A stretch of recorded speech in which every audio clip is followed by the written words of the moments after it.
ஒரு ஆடம்பர ஓட்டலில் தங்கியிருந்த தொழிலதிபரின் விலைமதிப்பற்ற வைர நெக்லஸ் திடீரென மாயமானது.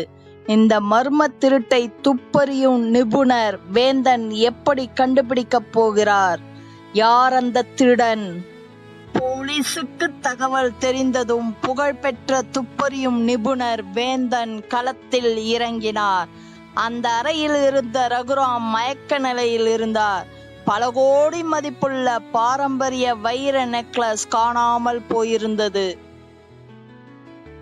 விசாரணையில் அன்று மாலை அந்த அறை பக்கமாக சென்ற 3 ஊழியர்கள் மேல் துப்பறியும் நபர் வேந்தனுக்கு சந்தேகம் திரும்பியது.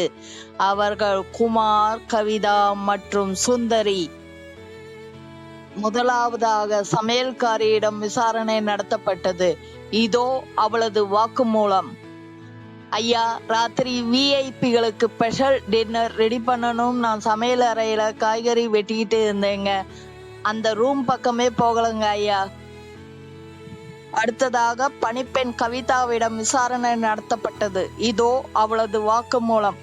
சார், நான் சாயங்காலம் வழக்கம் போல அறையை சுத்தம் செய்ய போனேன் சார்.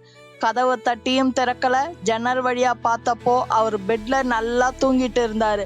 அதான் டிஸ்டர்ப் பண்ண வேணாம்னு கதவை வெளியில இருந்து பூட்டிட்டு சாவியே என்கிட்டயே வச்சுக்கிட்டேன் சார். கடைசியாக காவலாளியிடம் விசாரணை நடத்தப்பட்டது. இதோ அவனின் வாக்குமூலம்.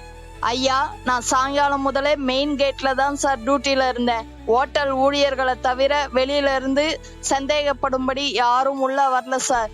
நான் என் கடமையிலிருந்து தவறல. 3 பேரின் பதில்களையும் கேட்ட துப்பறியும் நிபுணர் வேந்தன் ஒரு நிமிடம் யோசித்து விட்டு திருடன் யார் என்று தெரிந்துவிட்டது என்றார். நண்பர்களே, திரையில் தெரியும் இந்த 3 பேரில் அந்த திருடன் யார் என்று உங்களால் கண்டுபிடிக்க முடிந்ததா? சமையல்காரியா, பணிப்பெண்ணா அல்லது காவலாளியா? நீங்கள் விடையை கண்டுபிடிக்க உங்களுக்கு 10 நொடிகள்.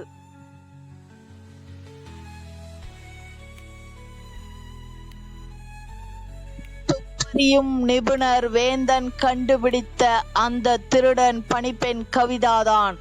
அது எப்படி தெரியுமா? தொழிலதிபர் ரகுராம் அறைக்குள் தூங்கிக் கொண்டிருந்தார் என்றால் கதவு உள்ளே இருந்துதான் தாழ்பால் போடப்பட்டிருக்க வேண்டும். அப்படி இருக்கும்போது பணிப்பெண்ணால் எப்படி வெளியிலிருந்து பூட்ட முடியும்? அவள் சொன்ன இந்த ஒரே ஒரு பொய் தான் அவளை காட்டி கொடுத்து விட்டது.